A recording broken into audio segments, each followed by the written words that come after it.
కేజ్రీవాల్ కేసులకి సంబంధించి ఏమీ మాట్లాడకూడదని ఆదేశించినటువంటి కోర్టు ఆదేశించింది అన్నటువంటి పాయింట్ మేము అట్లా అనలేదని చెప్పేసింది కోర్టు. తాజాగా చూస్తే కేజ్రీవాల్కి బెయిల్ విషయంలో ఎట్లాంటి మినహాయింపులు లేవని సర్వోన్నత న్యాయస్థానం గురువారం స్పష్టం చేసింది. అయితే తీర్పుపై విమర్శనాత్మకమైన సమీక్ష వైఖరిని స్వాగతిస్తున్నామని సుప్రీంకోర్టు న్యాయమూర్తులు జస్టిస్ సంజీవ్ ఖన్నా, జస్టిస్ దీపాంకర్ దత్తాల ధర్మాసనం వ్యాఖ్యానించింది. మరో బెయిల్ తర్వాత ఎన్నికల ర్యాలీలో కేజ్రీవాల్ చేస్తున్న ప్రసంగాలను తప్పుబడుతూ ఎన్ఫోర్స్మెంట్ డైరెక్టరేట్ చేసిన వాదనలు ప్రసంగాలను సమర్థిస్తూ కేజ్రీవాల్ తరపు లాయర్లు చేసిన వాదనలను కోర్టు పరిగణలోకి తీసుకునేందుకు నిరాకరించింది. ఎవరికి ఎలాంటి మినహాయింపులు ఇవ్వలేదు, ఏదైతే న్యాయంగా తోచిందో దానిని ఉత్తర్వుల రూపంలో మేము వెల్లడించామని ధర్మాసనం వ్యాఖ్యానించింది.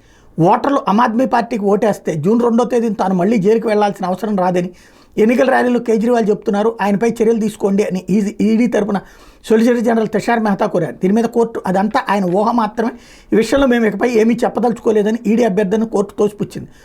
తీర్పుపై విమర్శనాత్మకమైన సమీక్ష వైఖరికి అడ్డు చెప్పాం, తీర్పుపైన విమర్శలను మేము స్వాగతిస్తున్నాం అని కోర్టు వ్యాఖ్యానించింది.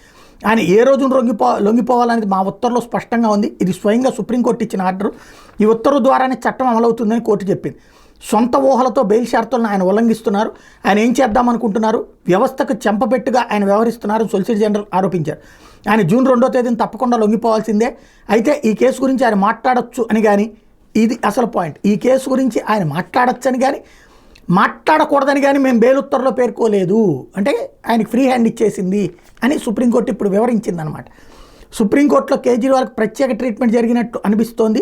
ఈయన బెయిల్ ఇతరుల సాధారణ బెయిల్ మాదిరి కనిపించట్లేదు, నేనే కాదు దేశంలో చాలామంది ఇలాగే భావిస్తున్నాను కేంద్ర హోంమంత్రి అమిత్ షా అన్న మాటలకు కేజ్రీవాల్ తరపున వాదిస్తున్న సీనియర్ న్యాయవాది అభిషేక్ సింఘ్వి కోర్టుకు గుర్తు చేశారు. ఆయన సంగతి ఏంటని ప్రశ్నించారు. ఈ విషయం జోలికి తాము వెళ్ళదలుచుకోలేదని ధర్మాసనం తెలిపింది. ఆప్కి ఓటేకపోతే జైలుకు వెళ్ళక తప్పదేమో అని కేజ్రీవాల్ అనలేదు. కావాలంటే ఆ మేరకు కోర్టులో అఫిడవిట్ సైతం సమర్పిస్తామంటూ సింఘ్వి చెప్పారు.